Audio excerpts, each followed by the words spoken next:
وأخواتي الكريمات، جئتكم من كردستان العراق وأنا أحمل معي لكم هدايا.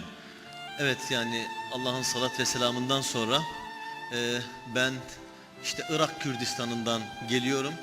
Size bir sürü de hediye getirdim.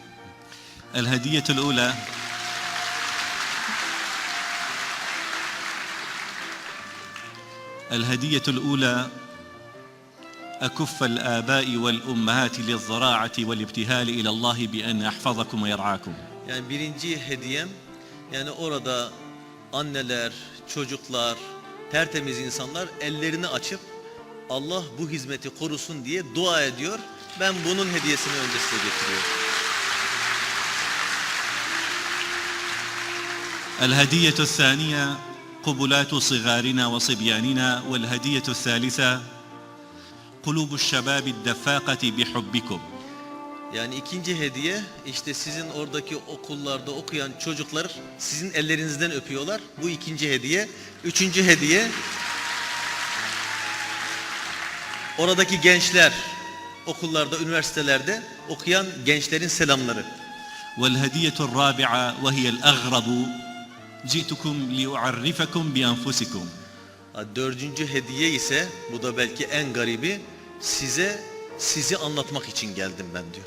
لأنكم لا تعرفون أنفسكم حق المعرفة.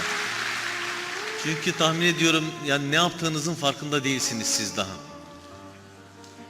وسامحوني المتكلم ليس هو عثمان وإنما هو طرفان، الطرف الأول الأستاذ خوجة أفندي والطرف الثاني أفعالكم. Ya burada da yani özür diliyorum. Hani burada konuşan Osman değil, burada konuşan Hoca Efendi, burada sizin fiilleriniz, yaptığınız hizmetler. Ben bunları anlatacağım burada. العارف بالله عطار النشابوري يقول أغلقوا أفواهكم ولتتكلم جوارحكم وأفعالكم. Yani Feriddin Attar biliyorsunuz diyor ki dilleriniz sussun, konuşacaksa esas uzuvlarınız konuşsun, lisan-ı haliniz konuşsun. والأستاذ خوجة أفندي يقول الآذان شبعة والعيون جوعة فأرونا أفعالكم وأفعالكم. Yani Hoca Efendi de malum hani kulaklar doydu, gözler aç diyor ya, esas fiil, eylem, hizmet nasıl yapılır bunu biz sizden öğrendik. فماذا قال الأستاذ لي وماذا قالت أفعالكم لي. Yani ben Hoca Efendi'yi okuyorum. Hoca Efendi bana ne diyor? Onu anlatacağım ben size. Bir de sizin hizmetleriniz bana ne diyor? Onu size anlatacağım. أولا سيدنا نوح عليه الصلاة والسلام قيل له مجنون وازدجر.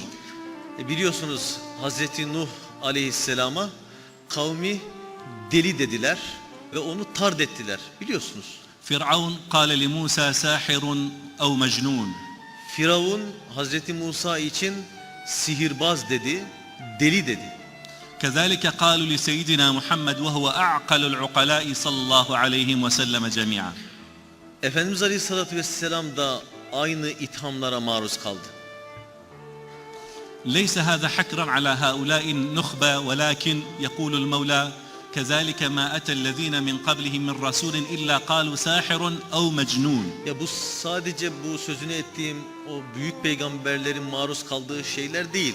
Yani Kur'an-ı Kerim diyor ki bu yolda her kim gelmişse aynı ithamlara onlar da maruz kalmışlardır. فلذلك يظهر لنا سر الدعاء الظريف اللطيف الذي رفعته أكف الضراعة لسيدنا ومولانا خوجة أفندي عندما يقول اللهم ارزقني ثلة من المجانين. Yani işte burada esas ben bu şeyleri gördükten sonra Hoca Efendi, Hoca Efendimiz ellerini açıp ya Rabbi bana bir avuç deli ver derken neyi kastettiğini ben şimdi daha iyi anlıyorum. فأنتم مجانين على طراز موسى ونوح ومحمد وبقية الأنبياء. Yani işte esas Hoca Efendi'nin deli istiyorum dediği o deliler. Yani işte peygamber yolunda Hazreti Nuh, Hazreti Musa Efendimizin yolunda yürüyen deliler sizlersiniz.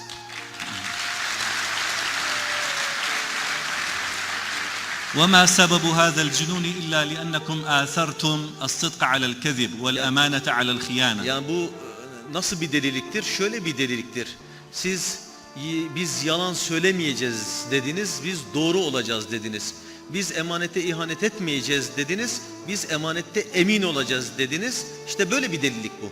وآثرتم الخالق على الخلق والخلق على النفس. Ve siz yani halkı değil, Halık'ı, yaratıcıyı tercih ettiniz. Nefsinizi siz tercih etmediniz, hizmeti tercih ettiniz.